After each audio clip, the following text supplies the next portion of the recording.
Figured this thing out. Hi, everybody. My name is Tom Barnes. This is my first time recording live on social media here in a long time, actually. First time I've done it with my YouTube channel, and I figured I do a podcast and I do it once a week, and I've done it for like 22 weeks in a row. So I figured why not be the final one of this season, be a live one? So that's what this one is. So again, I want to thank folks for who have been watching and tuning in and following me and subscribing. Please do all the things. So you got the YouTube page, Stories from the 78. So if you can subscribe, that would be wonderful. And also go to the website, storiesfromthe78.com. So I thought I'd take a moment here to kind of just recalibrate exactly what I do for Stories from the 78. People ask, what the hell does that mean? Well, there are currently 77 neighborhoods, but if you follow the White Sox, and they've been in the news for things that are not exactly great. Recently, they were in the news for putting a baseball field in the middle of a desolate area called the 78. And the White Sox are putting that ballpark there because they want to build. Sorry, they put a baseball field there because they want to build a ballpark there on the piece of land that is called the 78, which would be the 78th neighborhood in Chicago. So I'm betting on Chicago in this one in the long run that we will get this thing built. Maybe not the ballpark, but the 78 will be built. The land is too valuable. It's right there along the Chicago River at Roosevelt and Clark Street. It's just this wonderful spot of land that I think, as I remember the story goes, used to be controlled by a guy, maybe Resco was his name. Don't quote me on that, but controlled by somebody that was caught doing something they shouldn't be doing, a politician of sorts that went to jail and they lost the land. And then it was sitting there doing nothing for years and years and years. And now a developer has its hands in it. And Jerry Reinsdorf's trying to get public money to build the White Sox another stadium with public money. I don't think it's going to happen as far as getting money. Like Jerry, you're going to have to pony up and just pay for the ballpark yourself, which you should do since you got a free one the first time around when you got the team, and maybe build it facing the city this time. I'm just saying. Anyhow, I digress. So the 78 is for the 78 neighborhoods in Chicago, and I can comfortably say that saying that our 78 goes in hand because of the White Sox news in the 78. So there you go. Now within those 78 neighborhoods, there are hundreds of other neighborhoods. So you have Lakeview, but in Lakeview you have the Southport Corridor, you have Wrigleyville. On the south side, you have Garfield Ridge, Clearing, and then there's little sub neighborhoods within that. So I kind of just do it all. And then I randomly will travel, right? So if you look on the page today, as this is live right now, what time is it? Where am I at here? It's at 12:22 on Friday, October 4th. The front page of Stories from the 78 is what I was doing in Massachusetts this week. I was hanging out in Boston, Salem, Cape Cod, all the things for a baby moon. And the one of the last stories I posted was to step inside the heart of Halloween in Salem at the Haunted Happenings, which I didn't know it existed up until the wife and I decided that we wanted to go to Cape Cod for a baby moon. And it's the end of the summer. It won't be so busy. The leaves will be changing. None of that was really happening. The leaves weren't changing just yet. It's been warm, and the amount of people that were in Cape Cod was slim. But up in Salem, it was packed because it was this Halloween happenings thing, where it is like a Halloween festival. And have you ever seen the movie Trick or Treat, the Halloween movie? I have like a here. Here we go. This is live, so why not? I can pull this thing out. This is the movie I'm talking about, Trick or Treat, right? There's parts in that movie that are at like a Halloween festival, and this was that, but like on steroids. It was fantastic. It was a great time. But you get to walk around like Salem, Massachusetts, and all of the things that make it Salem, Massachusetts, including, the areas where Hocus Pocus was filmed, you know, and part two, apparently. But more historical are the Salem witch trials and the judge's house, which is, I believe, it's called the witch's house, that's painted all black. Um, and then you get to go and you find the courthouse where they were tried. Um, and then you can find the spot called Proctor's Ledge where the witches were hung and or hanged. And sorry, this is live, so I get to just be frisky. Um, so yeah, it's only been up for a few years, the memorial that is in Salem, Massachusetts, because for years and years and years they kind of just like side-eyed the whole thing. Like they were like, I don't want to know about this. We don't want to talk about it. It was wrong. We're sorry. Let's move on. And over the years, people have made enough fuss about it, which they should have, and memorialized this event because it's a part of American history, even though it happened before we were America. This was happening in 1692 and 1693. But the site at Proctor's Ledge is like right off, it's right in the middle of a neighborhood, it's conveniently behind a Walgreens. And then there's, houses. Like there's a house that butts up right against the property line there. And then there's this beautiful memorial that has the names of the people that were hanged, and it's lit up by lights, and you can sit down. There's a tree. The wife said that the tree was like the oldest American tree on record as far as species is concerned. And it's just a quiet little spot there along the way there, and you get to reflect there. And I'll finish up my story about Massachusetts since this is called Stories from the 70s about Chicago, but I digress. The story's cool because apparently in Salem, there's Dansworth or Dansbury or something like that. It's a town that's outside of Salem, and it used to be called like Salem something. It was a part of like the Salem universe, if you will, of Salem, Massachusetts, like Salem Hills or something like that. That is actually where the courthouse was, where they were, or the village hall, where they were convicted, tried, and the whole thing. And that's where they decided to execute them. So we traveled up, and one of the stories that is posted on the website is that memorial site, which is pretty outstanding as far as memorial sites are concerned, because there's a lot there. Sad in its texture and the story that it spins about the people that were murdered, essentially executed, and what their last will and testament was as they were about to be hanged. It was a pretty powerful spot. But the most interesting thing about that site, again, stories from 78.com, it's up there, is that part of the house that was there, the meeting house, you know, it was deconstructed, it was abandoned, deconstructed, and then they just laid the pieces of wood on the other side of the street, and they just let it like seep into the ground and be done with it. And that's where the memorial is. So I don't know. It's a cool story, and those are the things that I like to do. And I couldn't really do that as something that I would get paid to do as a job, just travel around and check out cool things. I mean, in a perfect world, I could, but that's just not the perfect world. So I decided to start my own website where I can do stories that perhaps are like a little bit on the fringe, and some that are not, some that are completely dead on. I'm trying to go back here to the last Chicago story I did, which was Oktoberfest, a Bavarian celebration in the heart of Lakeview. I'm going to post something about Wine Festival that's happening this weekend in Lincoln Park, right at that park that is at Sheffield, Wrightwood, and Lincoln. It's that park that you kind of always see on the train. You always look out and you're like, there's always something going on there, that park. So that's going on this weekend. But I talked to Chicago authors, and I talked to Daniel Kraus. He wrote a book with George Romero, and that's called Pay the Piper. And George Romero, of Living Dead fame, created all that whole universe. But Daniel Kraus lives in the Chicago area. He wrote The Shape of Water. He's worked with Guillermo del Toro, who's done like Cabinets of Curiosity that's on Netflix. So a lot of connections there. But those are the people I get to talk about, and those are the people that make up stories from the 78. So I'm just going to go through a couple because, like I said, and I also did something recently with a organization called Decompose. And they did something on Robeson, which was Paul Robeson is the musician, black musician. They did a whole musical event at the auditorium. I'm sorry, where was this at? At the Harris Theater, downtown Chicago, highlighting his life and his work. And I got to talk to the members of Decompose, which is an organization that kind of keeps that legacy alive.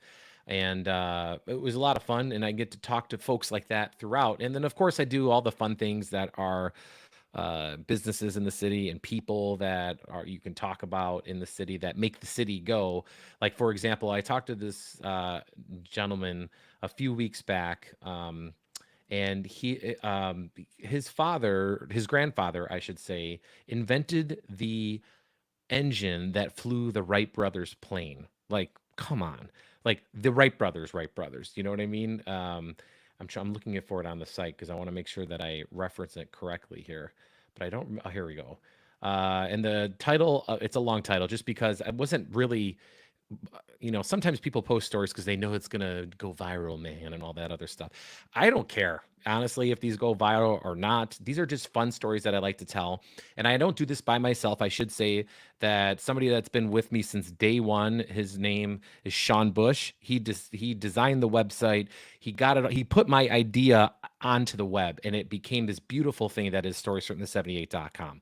Sean is a teacher or professor at DePaul University. We played softball for years. It's like such a Chicago story where we met on a softball field and we've been friends for like 20 years. But Sean and my wife, who designed a lot of the artwork that you see on the website, and my friend Laura, who writes for the site as a hobby of hers. She has a few stories up there as well.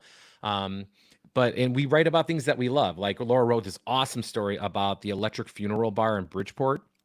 And if you like Ozzy, if you like just bizarre, weird, awesome things, you'll love this spot in Bridgeport. You should definitely check it out. Laura wrote a great story about it. But I digress because I wanted to talk about this gentleman here. And so the title is From Childhood Summers with the Wright Brothers Mechanic to Restoring Classic Cars, Reuben Taylor carries a legacy of innovation and craftsmanship. So Reuben's great or grandfather was the inventor of the Wright brothers engine that is used to take flight and the whole thing. But Reuben's got a great story in itself. He's in his like mid 90s, and I got to meet him by way of doing an interview with Connie Fairbanks, who does a lot of stuff in the West Loop. She wrote a wonderful book about the West Loop and the history of the West Loop, and we got to talking about Reuben and his friend who owns Thalia Hall, or did own or not Thalia Hall. The church that's right there on Western Avenue that I can't think of right now because I'm doing this live. But it's the place where now it's a music venue that was a church right there by the United Center. They're part of the old regime that was in the neighborhood, and Reuben collects cars. And he doesn't just collect them, he restores them. And I'm not just any kind of car. He does Lincoln town cars or Lincolns in general. And he's got, wow, I don't know. He's got a couple hundred versions of Lincolns or parts of Lincolns in this massive space that is in the West Loop. And it's not like something you can tour. You kind of just have to know somebody to get you in. And that is exactly the experience that I got with Reuben. And he walked me through this, and he's got like machine parts to build Lincoln town cars from like the 1920s and 30s. He's got chassis, he's got carburetors and transmissions and clutches and tires and full body cars just hanging out in this space that is in the most unassuming space that you can imagine in Chicago. That's where all this stuff hangs out. And it's been his lifelong passion to restore cars. And he's got like a random like Jeep from 1989 hanging out, the Jeep Cherokee from 89 in this spot where you got all these Lincolns everywhere. It's beautiful. And the story was so unbelievable that I didn't believe it at first. So therefore, then I was like, you know what? Can I come visit this? And the story on the website is the tour of this space that's like underground in a building in Chicago. It's just one of those stories that I've done where I'm like, nobody would believe me. Nobody would. So I have to get it on video. So that's what I did. I did a story with Reuben, and it was one of my favorite stories I've ever done. And it's the reason why I wanted to start this website. And, I left television news for a little while. I was at WGN for 15 years. And I was, got a better offer to do something a little different at the time, and that didn't work out. It was a nonprofit that was really not for me. It was kind of gross how they ran things, and even worse how they treated their people. And I needed to get out of there, so I got back into TV and at CBS Chicago. So I wanted I started the website because I wanted to stay doing the things that I loved about television. But I wasn't in it. So I started the website, and then I've just kept it because I do stories that, some of them overlap with what goes on CBS, and that always gets the love first. But I try to tell it in a different way for this website, or I like to break it down and have, the story with Reuben was like 20 minutes long. It was just letting this man talk who's been on this planet for 90 plus years. So I've learned that people who are on this planet for 90 plus years have a great story to tell, regardless if it's a Netflix documentary or not. It's a great story. So, and then throughout that, I'll sprinkle in the things that I think are fun and unique and weird, like the Salem haunted happenings, What else have I got up in here? Let's see. Oh, Buddha Bob's in Cape Cod, which is this is random. We bought pumpkins from Buddha Bob's in Cape Cod and shipped them back here because the wife and I love Halloween, and they have like again in this movie, Trick or Treat, which is all. It's like if you haven't seen this Halloween movie, it's fantastic. There's a scene in there where they have like these pumpkins that are flaming with flames behind them, right?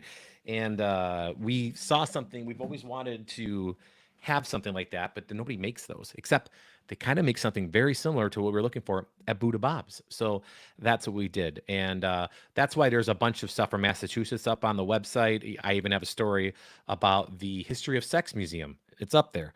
I don't think YouTube likes the story so much because it got buried, I think, in the algorithm, and like 8 people have seen it all the way through. But either way, it's up there. A used bookstore that I checked out in Massachusetts, kind of just chronicling what we did in the Boston area, and had a lot of fun doing it. But one of the bigger stories, excuse me, one of the bigger stories that I've done that I was really proud of was a story about Stern Pinball and and Pookie Crab Cakes in Bronzeville. If you haven't done the Pookie Crab Crack Cakes, and I said crack like as in but Pookie Crack Cakes are phenomenal, and they sell out every day. They have about 600 cakes, and they sell out, and that's when they close. And then they don't really stay open because they don't really have to after they're sold out. That place, definitely worth the ride. But Stern Pinball is one of the website or one of the stories I did on the website where you get kind of the behind the scenes look at how pinball machines are made, and they're made here in Chicago. Chicago's kind of the capital of the pinball world, and you get to see that front and center in this particular video that I posted. And if you look on the website, you'll see Pilsen, Crystal Lake, Elk Grove, Massachusetts, Wisconsin. Those are let you know to kind of where things are. And then if you click on, like if I click into, let's say, Wisconsin, it'll bring you to the page that is all the stories from Wisconsin that I've done over the years. And I've done a story even with Martin Schreiber, who is the former governor of Wisconsin, who shares a story, this heartwarming story of his wife who had Alzheimer's and how he had to like, you know, mourn her loss twice, when she lost her memory and when she lost her life, or something like the Kringle, the Kringle place up in Kenosha, or where thereabouts. Let's see exactly. Do I have the name, the actual town it was in? I'm probably forgetting the town, but they have the Christmas Kringle that they put out every year. It's this Danish bakery in Racine, Wisconsin. But it's a short drive between Milwaukee and Chicago. So yeah, check it out. But anyhow, go back to Stearns.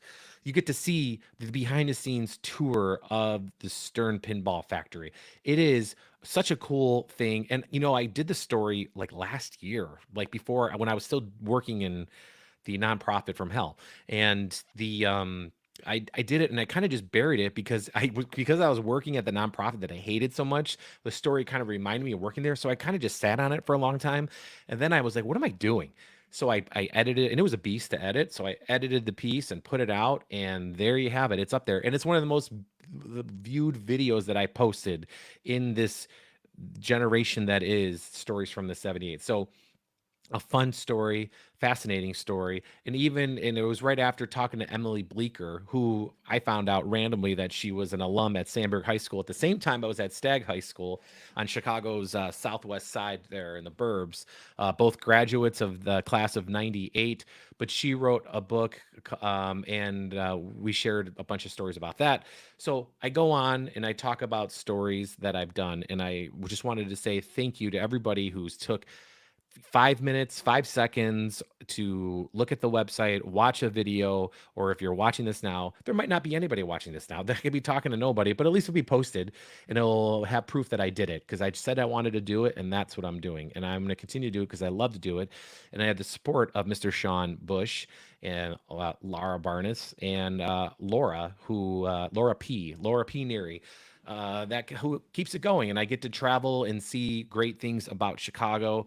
I have a few things I want to do on the south side of Chicago. I got down there to South Chicago, South Shore, Grand Crossing. I'm gonna go to Hegwish because I feel like those are parts of the city that a lot of people don't talk about. So I'm going to talk about them, and we're going to do things with them, and they're going to be great. But in the meantime, I'm going to kind of just drop in stories as I see them. I still got a few more. Massachusetts one did something really cool. I've never been to Connecticut in my life, and on this trip to Boston, we went to Mystic, Connecticut. And if anybody knows anything about Mystic Pizza, you know that Julia Roberts was in the movie, and it was filmed in Mystic, Connecticut. I didn't realize that there was a Mystic, Connecticut. I thought it was just a cool name of a movie. Mystic Pizza, though, is in Mystic, Connecticut. We went there. We had the pizza. The pizza was awesome. The pizza parlor was amazing. They had all of these wonderful artifacts from like it's like stepping back into like 1987, really. Maybe a little bit dipping our toes into the early 90s, but that's kind of where it stops as far as the memorabilia on the wall, and that's perfectly okay because that hits my age group right on par. And the pizza was phenomenal. So I'll have my pizza review up there, a little bit of the history of that, but that's some of the stuff that is coming this week. And again, I'm doing the story that will be published later today about the wine festival happening in Lincoln Park. But throughout the weeks, you'll notice I'll get a little bit more behind the scenes on some of the stories that I do. And to give you, since I talk about the pinball place, the people there were great. They let me kind of like wander around throughout the factory on my whole setup that I have. And it was just a cool way to see, Chicago manufacturing at its best. And yes, it's in Elk Grove, but you know what I mean? The pinball capital of the world is Chicago, because in Chicago, all points everywhere outward, right? We have all these trains and planes and automobiles where the epicenter is in Chicago, and then it's dispersed outwards. That is the model that they use for the pinball place. Another thing that was very similar that's on the site as well is the Jardiniere place, and you'll have to just type in Jardiniere on the old website, and you'll see the story that pops up. Another behind the scenes look at how our Jardiniere made here in Chicago, the same Jardiniere that Portillo's uses and whatnot. You get to see a look at it, and it's a family-owned business that kind of just started because nobody else is doing the thing, and they started doing it, and it just becomes this wonderful story that is now the Jardiniere place. And I would say the name of it, but I can't remember it right now off the top of my head because, of course, I'm thinking about 100 other things and keeping this broadcast moving along. But before I leave, again, thank you for watching and listening. It's on Spotify, Amazon Music, YouTube, all the places, the podcast, and that's what this is. But the website, every day we got something up there, or just about every day. Even when I was on vacation, I wanted to see if I could do it, if it, whatever, a little bit of a pain, but still did it. That's what the Massachusetts stuff's up there for. That's why the shorter videos, the long form videos are about a lot of things happening in Chicago. I'm going to try to do something very cool with Halloween and hauntings in Chicago by an expert ghost hunter. I'm going to try to do something about Mothman, because apparently Mothman is a big deal. A lot of sightings happening in the Chicago area. So I reached out to an expert there. But if you have a story or a suggestion for stories from the 78, please let me know. This thing says I got a chat, but I don't know even how to access the chat. Let's see if I can, maybe if I do. Oh, right here. Let's see. What does this say? Studio chat. Somebody said hi, so I'm going to say hi. Thank you for watching. I'll show it on here. Thanks for watching. I'm going to type this right now. I've never done this before. Watching. And for those asking, I can't spell right now as I'm talking live on TV, but or whatever. So I just wrote thanks for watching. This is live. This is a real background. This isn't fake. So I'll do a little bit of this. So some record collection, my kids' artwork, some of the hats I have, concert posters. Of course, you got the leg lamp, because you can't have an office without a leg lamp, right? And for those of you who want to be bougie about it, I don't care. Don't like it then. And then you got some more stuff. So I'm surrounded by all the things that I love in this life. There's my family up there, my brothers, my kids, my wife, my friends.